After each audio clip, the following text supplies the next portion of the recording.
Indiana. Will Donald Trump deliver his final knockout? And what Trump said about Ted Cruz's father, the JFK assassination, and this mysterious photo. Our reporter, one-on-one with Ted Cruz's father, outraged tonight. The horror playing out on a city bus hijack today. And tonight, police now poring over this disturbing video. The bus driver attacked, passengers fleeing, the armed suspect taking off behind the wheel and then making a deadly turn. A deadly attack tonight, ISIS killing an American and Navy SEAL.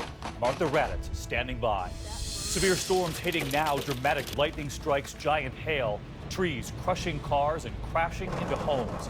Millions in the threat zone this evening. And major new developments in the Prince mystery tonight. The emergency calls from Prince's home. This is ABC World News Tonight with David Muir. Good evening, and we begin tonight with the race for the White House. This evening could very well be the night Donald Trump puts this Republican nomination away for good.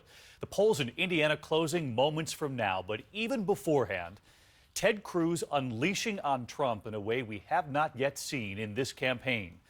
It comes after Donald Trump talked about Ted Cruz's own father, after a photo was printed in a tabloid of JFK's assassin Lee Harvey Oswald. And the article asks if Ted Cruz's father is the man standing next to Oswald.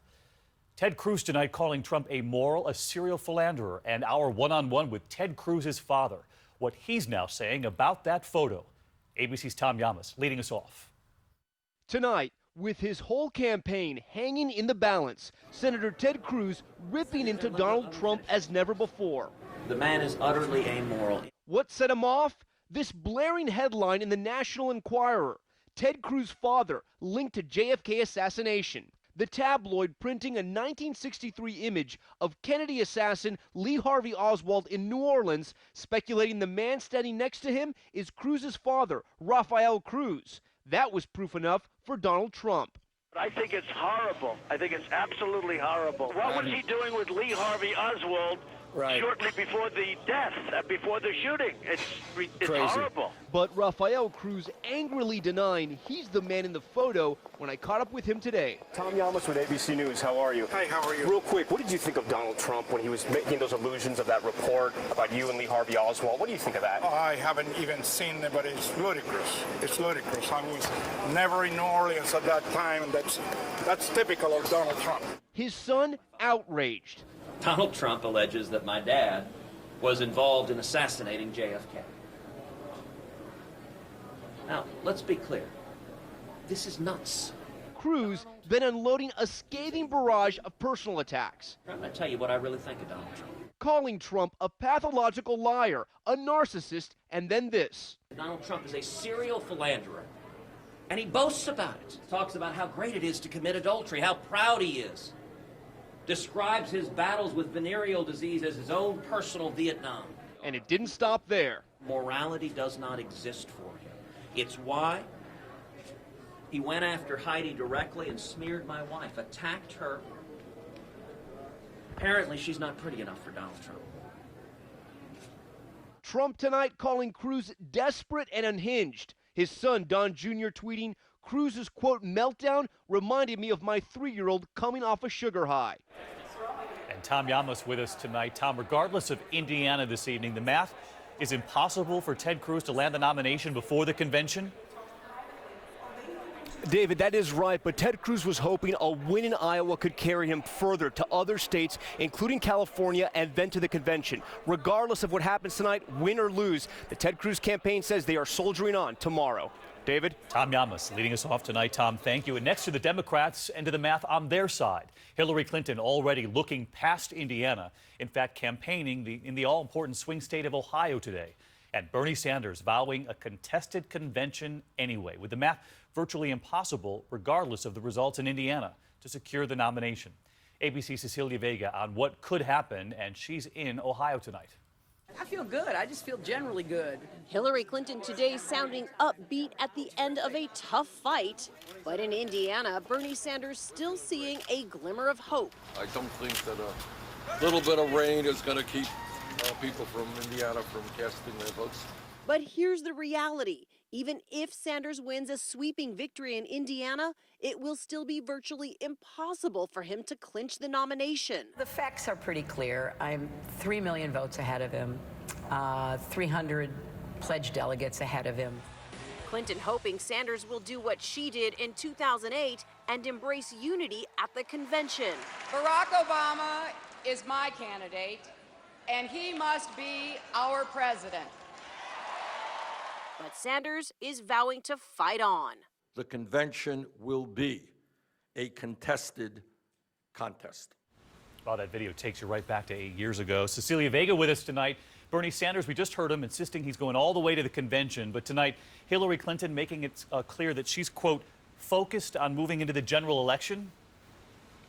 She certainly is, David. Her campaign is no longer spending money on TV ads running in primary states. They're now raising money, lots of it, off of comments that Donald Trump has made about her. And as you said, she's not campaigning in Indiana today. She's right here in Ohio, that battleground state for the general election, David. Cecilia Vega in Columbus for us. Cecilia, thank you.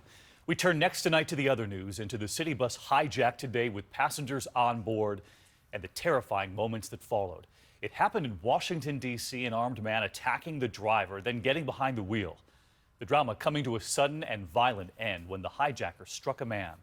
Tonight, authorities are now looking at a key piece of video. And ABC's senior justice correspondent Pierre Thomas has that video tonight. As the bus hijacking comes to a dramatic, violent end, police descend on the scene, surrounding the suspect who's still inside. Police will be poring over this difficult-to-watch video recorded by a bystander on his cell phone. Only feet away, just out of frame, is the dying victim, run over by the bus. It was crazy. I don't know why people do that. It's very crazy. It all started at this quiet bus stop. The suspect got on here, no one anticipating what would happen next. Within 30 seconds, all hell breaks loose. The bus proceeds to the next stop. The suspect then attacks the driver. All the passengers flee from the bus immediately when they see the attack. The suspect now in control. The bus, a moving weapon, races down D.C. streets a quarter mile to its final tragic destination. It was all over in just 3 minutes. The bus driver was wounded and an unnamed pedestrian senselessly killed by the still unidentified suspect, now in custody. His motive tonight, unknown. Pierre Thomas, ABC News, Washington. Pierre, thank you. Next tonight, a U.S. Navy SEAL killed by ISIS in Iraq. ABC's chief global affairs correspondent Martha Raddatz, who traveled to that region with new reporting now on the attack that took that American life. Today, firefights throughout northern Iraq. The one that left the Navy SEAL dead, a coordinated ISIS attack on U.S.-backed Peshmerga forces. ISIS fighters penetrating the front line with suicide truck bombs like these, then opening fire where the SEAL had just arrived. Locals saying he had been in this vehicle. After he took a direct hit, a medevac helicopter was called in, taking heavy fire as well. The crew escaped injury. The Peshmerga did manage to push back the ISIS forces with the help of American fighter jets and armed drones. It shows you it's a serious fight that we have to wage in Iraq. And Americans are getting closer to the fight every day. Like the SEAL, they now travel outside the larger bases to smaller outposts, like the ones we visited recently, as they prepare to take back the ISIS-held town of Mosul. The return of ground troops to Iraq has been called a non-combat mission by the White House, but today's death was the third American combat death in the last 2 years. And with U.S. forces now closer to the fight, it will probably not be the last. David? Martha Raddatz, who knows that region so well. Martha, thank you. Next here this evening to the severe weather at this hour, the storm watch from Florida up through the Carolinas, much of the East Coast. 14 million Americans in the trouble zone tonight. This time lapse of storm clouds rolling in near Winston-Salem, North Carolina. Powerful winds, downing trees and totaling cars in Washington, D.C. And giant hail bouncing off the ground there in Woodbridge, Virginia. Rob Marciano standing by for us, but we begin with ABC's Lindsay Janis on the dangerous commute. Tonight, relentless storms battering the east. In the last 24 hours, the Washington, D.C. area in the middle of it. Wow. There's a quarter-sized piece out there. Look at that. Giant bolts of lightning over the Washington Monument and Capitol Hill. Rain flooding roads. You can see cars only getting by on the far left of the 3 lanes. High winds taking down trees, smashing Lucas Pekarsky's brand new car. Oh, that's my car underneath that tree, flat like a pancake. Another close call in Greensboro, North Carolina. My mother was sitting right there. Martha Cook says she heard a small tree fall outside and decided to move her 87-year-old mother away from the window just in time. I literally was dragging her through the house, and we heard just tremendous noise, and a tree fell right where she was sitting. David, the severe weather threat continues in the southeast tonight, and here in the northeast, the rain is expected to last 2 more days. David? Lindsay, thank you, and we want to get right to meteorologist Rob Marciano tracking this for us. Rob?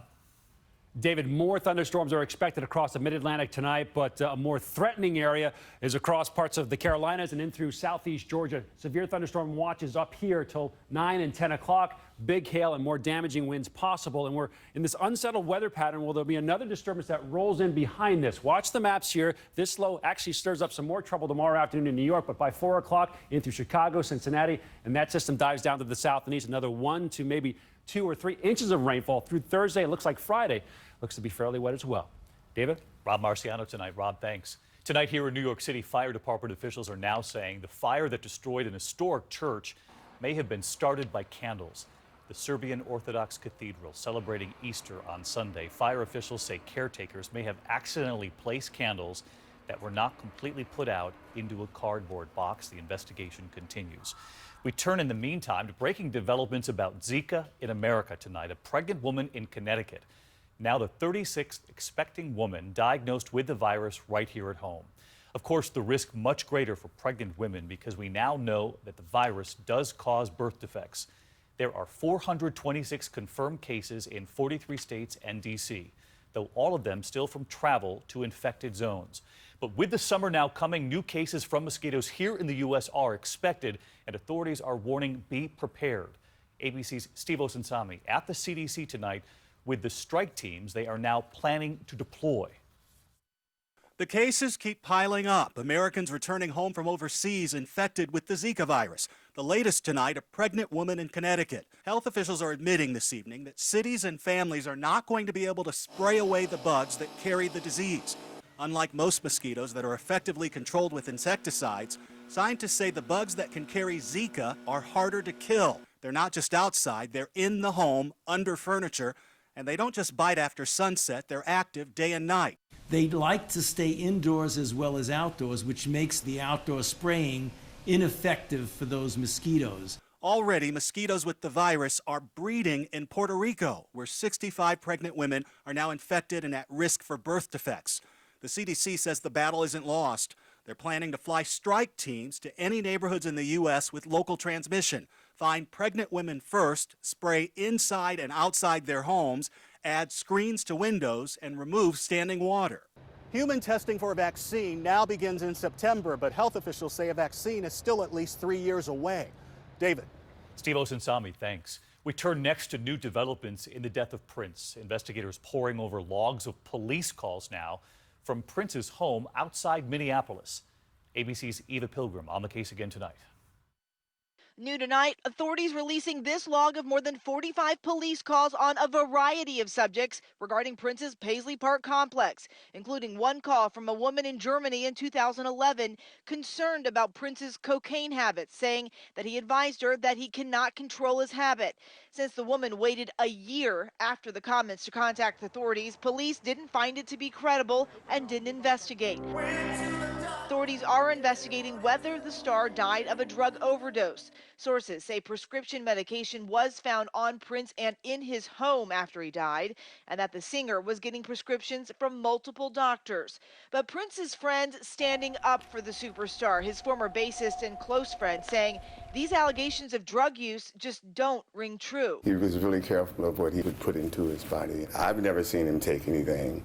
David, one of the calls police took was from a woman claiming she has a son with Prince and that she wanted that son to attend the funeral. Police passed along the message. David. All right. Thanks, Eva.